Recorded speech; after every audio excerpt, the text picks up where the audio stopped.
The common raven first appeared in the Bible in the story of Noah and the great flood.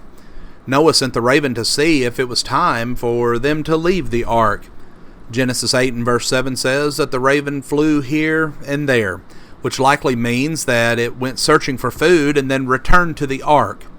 Now, it probably did not go back inside the ark. Noah likely thought it probably found some food because the raven eats dead animals and such. But it still was not time to leave the ark because the raven did not fly away, but it simply flew here and flew there. Now, the raven is a very large, intelligent black bird with huge wings. The wingspan of a raven can be over 4 feet wide, and this is so that it can fly very high and for great distances without stopping to rest. While flying, it can find food because it can see clearly even when it is high above the earth. And this is probably why Noah chose the raven to be the first bird that he sent out of the ark. It could fly a long way to find any land if there was any to be found. And it's thought that ravens can even smell food from a great distance and be able to find it quickly. The raven is always hungry and looking for food. When God was leading the Israelites, he told them that the raven was unclean and was not to be eaten. In Leviticus 11:15, the raven is in the list of other birds that were not to be eaten. Birds like the eagle, vulture, buzzard, kite, falcon, owl, and the hawk, as well as others. And since they ate dead animals, it was not good for people to eat them.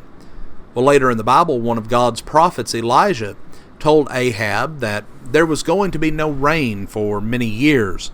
And people can't live without water, so even Elijah was worried about how he was going to live if he could not get water.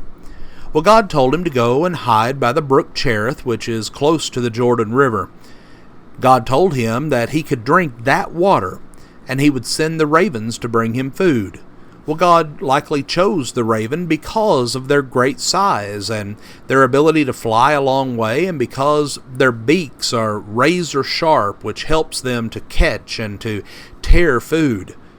So God took care of Elijah by using the ravens to bring him food. Scientists have studied the raven and found that raven babies will stay in their nest until they're able to fly. And as soon as that happens, the parent ravens kick them out of the nest, and the babies must now find their own food. Now, when they first leave the nest, it's common for the baby ravens to cry for their parents to come to their aid, but the parents do not come. The babies must learn to find their own food.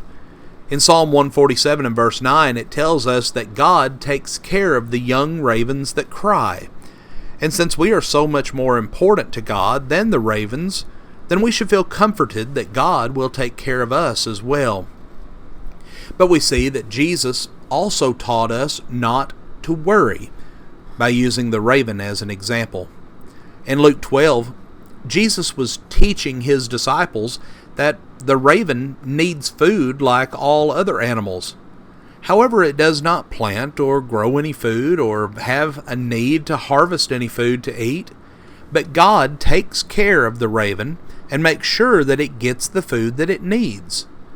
Jesus continues by making sure that we all know that we are more important than the raven and that God will take care of all of our needs. We don't need to worry about those types of things.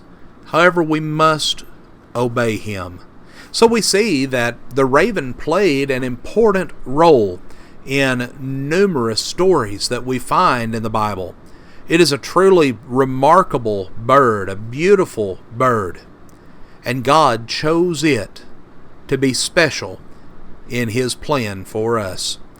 Friends, we thank you for joining us for our program today, and may God bless you with a wonderful day.